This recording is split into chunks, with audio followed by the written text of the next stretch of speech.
Mais tant que président, nous avons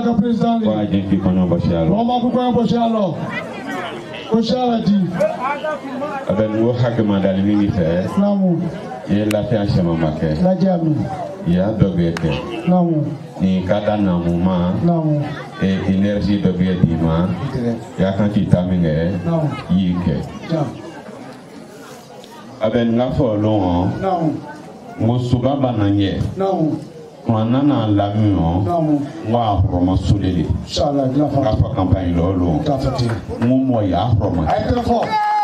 Amen. Suruku deli que la suruku foka. Sama deli que la sama foka. Mohamenu nomonieni. On lui donne qu'il y a tellement là. On a jamais le goût de cas. Tiens, fait suba bananye. Et ça vous y est que je n'ai dit. L'eau c'est ne m'a dit. Non, bon va dire moi.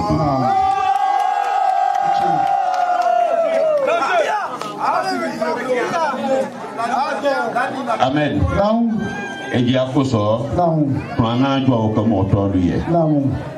Parce que là, il y a le cœur roman diaminé. Campagne Ghana. Alena Bambé. Président Mafoyan là. Prêt. président Elayi Tajamia Kimi Nelo depuis 2011. Quand Majamina, quand Lokoso l'État Majala, quand Courant l'État Majala, quand Djé l'État Majala, quand Drotrozo l'État Majala. Ameni Nanga Fondie, Kabifié. Tout quelle affaire a Doma Kefe? Tout quelle affaire?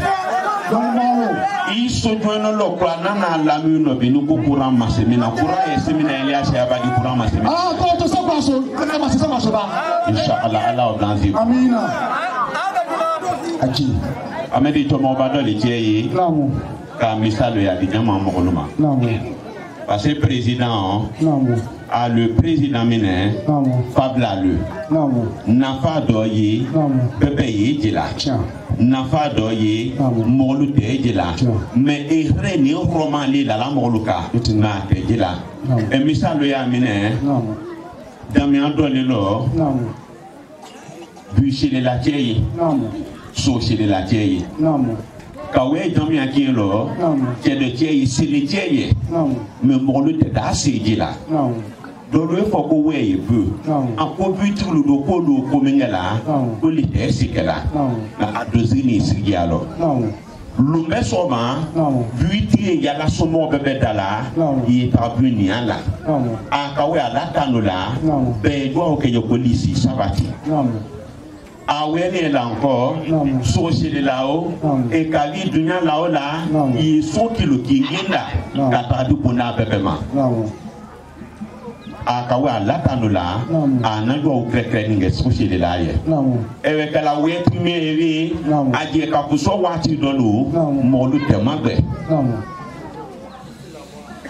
amedi ala na ka lono de lo ewe ti chemewi ele nana lo luso molu ko oto mo ba ya yesima il somina lo a chesivele le sola a beaucoup de gouta sola pour faire les appartements baya kay avec la mort c'était na falo faut kingi mingela ala guja pika ko so mo kingi minu ye anu do na wedu minga ka la ko so etefala me manjeje fola lo oni kiti ka ta sama ki ama ko ne mana fa so ne ta ka wela ko ma haka to go so wiye anwo me manwo dalo akofa le ko ako oni ka hera mi ko gumma ngaka fo ni ko so wi man ahera fo aje na na go kiela lo nunde bobolo dami masigi mako fala bonya officialo en fo bi anefo ko ta mo ndu ko ni kapa ko braji tela en fo ala ke de do te kana shi adali kapaso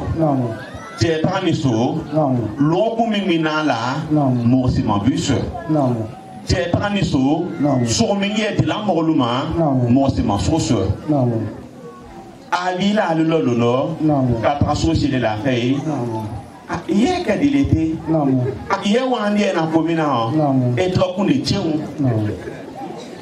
en connaissant. Avec la tête pour nos filles, tout mon bas gosso, cela y est, tout mon bas ni non, cela peut mal à cama.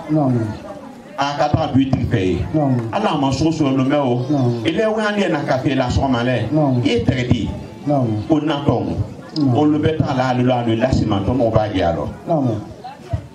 A konachia ko mo le yelo me ngama a ko ko le anjo ko nenya na ko ya le so katima ndoka mo lu ko da lo eminele ko to mo ba do li tie ya si tie ye so si yesi to mo ba le ma anye na na bu mini la ma to mo ba le tie bu sana kanada ma ando tete bu samari anye na so mini la ma to mo ba le je so samali kanada ma ando je na na dila kana ando tete samali koba i misalu yan lo président nomani nyamani anafa du makao mo me bila kana hera ke nyamya ye enflamment lo yi kan do ye kalo jo tride la amedi ni kata julé just bio ko de mana ola e to ko bananele Nalumayate, Katatuan de Beko Dema, la Kaloju Soso Domaja, Soso Dana Yitu living a Sosoma,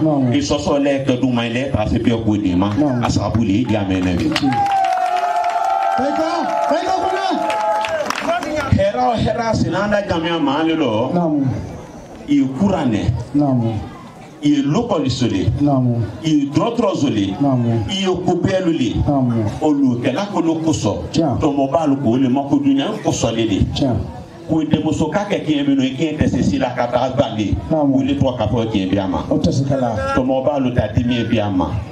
Bien pour bébé que là, à l'attaquer l'eau, à Koso, et le nom est sur la banane et le président de l'Assemblée. Et bani voilà, n'y a pas les vies en haut pour m'attaquer là. Il s'attaque là. Samata de l'huminon. Paye mini là-haut. Américain mon bébé, quand il doit ou la capée doit ou que. Il choisit qu'un son cagnement c'est la main. L'histoire doit ça là.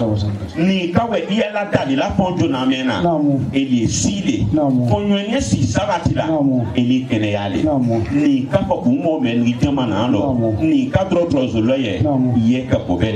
Ni quand ambulance il y a que du nom pour bébé parce que ça m'a semé à demander n'amboula il est kénéalé président est dans le lopini et lui la yitania même quand Djoko qui est là quand courant qui est là quand ambulance qui est là et ambulance il est notre préfet pour nous lopini au cas de souba bananier.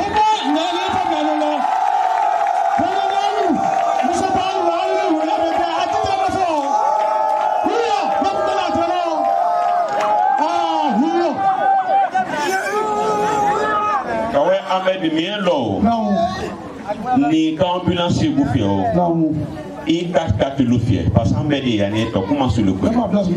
Il mettrait tard, fini d'attendre à nous pour manger, il est fier. Il mettrait tard, il cache fier. Car ambulance il l'obé, car pour beaucoup de temps d'acheter avec un mingue. Voilà les cas de pour casser de un assaut bébé là. Ambulance qui est la prévue tout à l'heure. Car vous y a des fallouma, il prend la jamia liée, il est la jamia liée, on n'a pas essayé la jamia liée bébé. Amedina la kata ko comment lo na anga ta do chamomina anga ta do musubamina parce que comment faire il le flon bio ko bio flon kakata la bielo a de la ville pas que c'est dia do le il est en plan musudi tani peut-être bio ou est assis il lo du malavi ma. Mesdames et messieurs honorables députés, messieurs les sénateurs, messieurs les membres du cabinet, nous allons procéder tout à l'heure à la remise de l'ambulance. On fait bien évidemment par son excellence le président de l'Assemblée nationale de Côte d'Ivoire, M. Amadou Soumaro, qui va procéder tout à l'heure à la remise symbolique au gouverneur, le préfet des régions de Ségala, à côté bien évidemment de l'ambulance en question.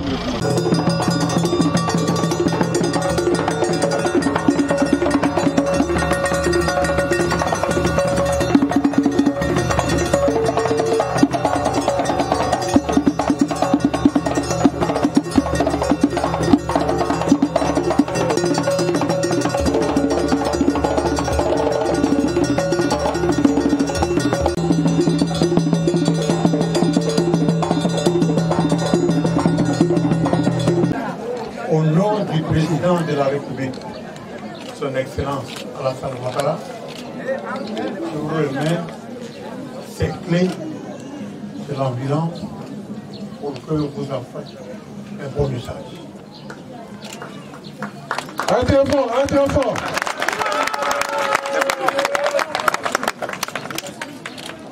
Le président de l'Assemblée nationale, mesdames et messieurs les notabilités villageoises, j'ai la lourde responsabilité d'incarner et de représenter le président de la République dans cette région.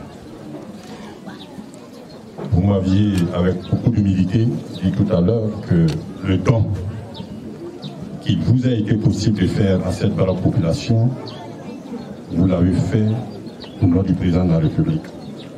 Vous l'avez fait parce que le président de la République a pu mettre les moyens à votre disposition.